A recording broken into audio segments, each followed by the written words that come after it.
అంతర్ముఖంగా మనం ప్రయాణం చేస్తే ఈ ప్రపంచం చాలా చిన్నదైపోతుంది, చాలా చిన్నదైపోతుంది.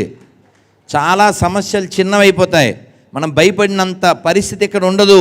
ఇవాళ నీకు చాలా పెద్ద భూతంలా కనబడిన సమస్య మర్నాడికి దూదిపింజ అయిపోతుంది అంతర్ముఖ ప్రయాణం చేస్తే. అందుకని సృష్టిని మార్చగలమా? దృష్టిని మార్చగలమా?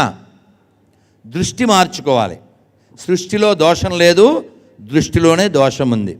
ఆ దృష్టిలో దోషం లేకుండా చేసుకోవడానికి లోపలికి ప్రయాణం చేయాలి. దానికోసమే ఈ ప్రయత్నం అంతా.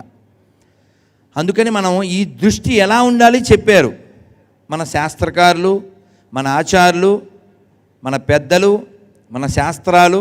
అందుకని భగవంతుడికి అర్పించినప్పుడు కూడా భగవద్గీతలో ఇది కూడా చెప్పండి, ఎంత బాగా చెప్తున్నారు మీరు.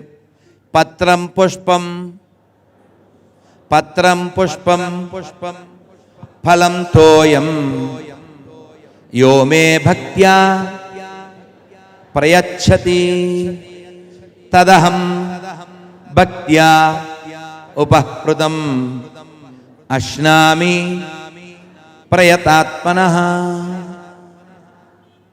అంటే ఏమడుగుతున్నాడు భగవంతుడు అక్కడ 9వ అధ్యాయంలో?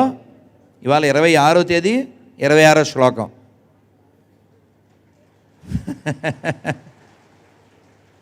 పత్రం ఒక తులసి ఆకు. పత్రిజీ పుస్తకం ఫేమస్ బుక్ ఏంటి? తులసి దళం. చదివితే బలం,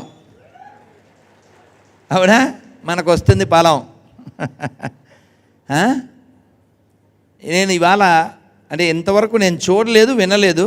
ఇంతవరకు రామాయణమే తెలుసు. ఇక్కడికి వచ్చాక గీతాయనం, సీతాయనం ఆ రెండు చూశాను. నాకు అమ్మ సీతాయనం గిఫ్ట్ కూడా ఇచ్చారు. చూస్తాను ఆ లోపలికి ప్రయాణం చేసి. పత్రం పుష్పం ఫలం తోయం.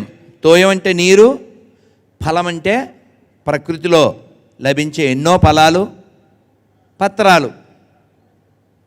కాబట్టి మనం అందరం కూడా శాకాహారం మనకి సూటబుల్ ఆహారం.